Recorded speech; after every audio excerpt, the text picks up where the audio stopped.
Elon Musk tech warns of upcoming Third World War and China versus Taiwan. Elon Musk believes that the entire world needs to be concerned since China is currently dealing with a terrible scenario that represents a threat to the entire planet.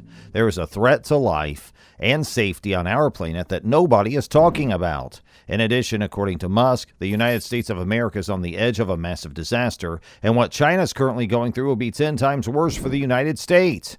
Is a conflict on the horizon for Taiwan and China? And if fighting does break out, how likely is it that it would escalate into a global conflict that draws in other nations like the United States and Australia? Hey folks, welcome back to Tech Electric. In today's video, we're going to talk about how will China and Taiwan's dispute lead to World War III. So stay with us till the end of this video so you don't miss out on any of this information. And before we proceed, don't forget to subscribe to our channel and click on the bell icon so you don't miss out on any of our wonderful videos in the future. And let's get started. The last time tensions between Beijing and Washington over Taiwan escalated to a dangerous level, the United States Navy moved vessels through the Taiwan Strait, and China was powerless to stop them. Those times are no longer relevant. Since the middle of the 1990s, when a crisis broke out as a result of Taiwan's president traveling to the United States, which prompted an angry reaction from Beijing, China's armed forces have gone through a period of transition. According to Michelle Flournoy, who served as an Undersecretary of Defense for Policy under the Obama administration, the environment is completely different now. Our troops are operating in an area that is far more dangerous and contentious than before. Unlike his predecessors, the current president of China, Xi Jinping, has access to a significant amount of military might, including missiles that can sink ships, a large navy, and an increasingly powerful air force. According to former officials and academics, this newfound military strength is altering the strategic calculus for both the United States and Taiwan, which in turn raises the possible hazards of a confrontation or a mistake. During the crisis that occurred from 1995 to 96, China issued severe warnings to Taipei, held live-fire military drills, and fired missiles into waters close to Taiwan. These actions are reminiscent of the present tensions. However, in response, the United States military put on the most impressive display of force seen in the country since the Vietnam War.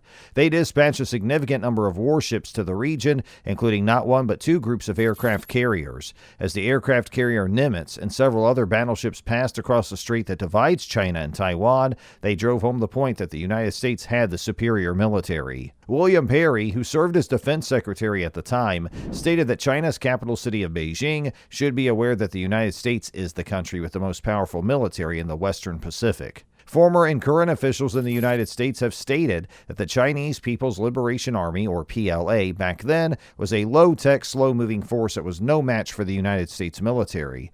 The PLA also had a lackluster Navy and Air Force that could not venture too far from China's coastline. According to Kronig, the Chinese were stunned by the high-tech display put on by the United States military during the First Gulf War. As a result of this, the Chinese went to school on the American way of war and began making concerted efforts to invest in their military and, most importantly, to strengthen their position in the Taiwan Strait.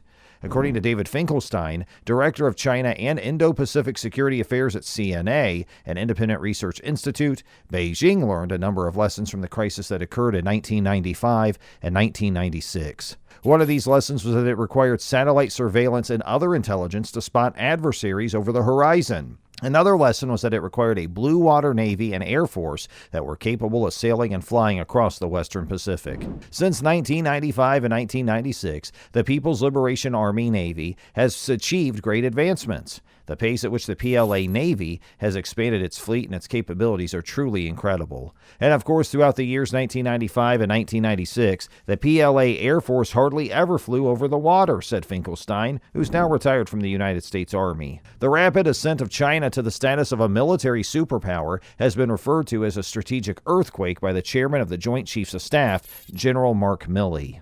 Last year, Milley was quoted as saying, "We are watching. In my perspective, we are witnessing one of the greatest transformations in global geostrategic power that the world has observed." According to analysts, China is in the process of developing amphibious warships and helicopters in preparation for a potential large-scale invasion of Taiwan. However, it's unclear whether or not the People's Liberation Army is capable of carrying out such an operation. China is so enraged by House Speaker Nancy Pelosi's visit to Taiwan this week that it has launched large-scale live-fire military exercises, including launches of ballistic missiles. These exercises have surpassed the level of intensity of the drills that were carried out during the standoff in 1995 and 1996. The exercises are taking place in the waters to the north, east, and south of Taiwan, with part of the maneuvers taking place around the 16 kilometers of Taiwan shore. According to analysts, China did not have the capabilities in the past to carry out a significant drill in the waters to the east of Taiwan. According to authorities based in Taipei, China launched at least 11 ballistic missiles in the vicinity of Taiwan on Thursday, with one of them flying over the island itself. According to reports from Japan, 5 missiles fell in its economic exclusion zone, which is located close to an island to the south of Okinawa. At this moment, the government of the United States has not made any declarations regarding the passage of warships via the Taiwan Strait. Biden could attempt to accomplish that, but China could dump them in the bottom of the strait. Kronig explained that this was something that was not possible back in 1995. The White House said on Thursday that the aircraft carrier USS Ronald Reagan would remain in the vicinity as China conducts its maneuvers surrounding Taiwan in order to watch the situation. However, John Kirby, a spokesperson for the National Security Council, stated that an intercontinental ballistic missile test that had been planned in the past had been postponed to prevent any confusion. China is not planning to start a war over Pelosi's visit, and it is seeking to stage a show of force, not an invasion of Taiwan, according to former U.S. officials and experts, despite the tough rhetoric between the two powers and mounting tensions. Pelosi's visit's the catalyst for the rising tensions. For the time being, Chinese President Xi Jinping is concentrating his efforts on shoring up his nation's lagging economy and on ensuring that he will be granted an unprecedented third term at the next session of the Communist Party later this year. Former officials have stated that China's newly acquired military may cause overconfidence in Beijing's decision-making or lead to a cycle of escalation in which both sides feel obligated to respond in order to prove that they are unflinching in their stance. According to Flournoy, who's now the chair of the Center for a New American Security think tank, there is a possibility that Chinese President Xi Jinping will underestimate the United States' determination and that he will believe that there is a window of opportunity to occupy or blockade Taiwan in the next few years before American investments in new weapons alter the military balance. Flournoy expressed concern that China would make an incorrect calculation since the narrative in Beijing continues to be one of the demise of the United States and that the United States is going inward. If you do that, you put yourself in a very precarious position because you underestimate your prospective opponent. Flournoy says that both Taiwan and the United States need to strengthen their military forces in order to dissuade Beijing and raise the potential cost of any prospective invasion or intervention against Taiwan.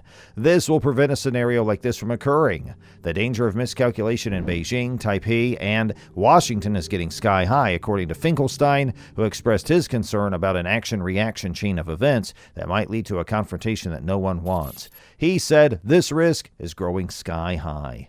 According to him, in order to keep the tensions under control, the United States and China need to engage in an intensive conversation to bring the temperature down.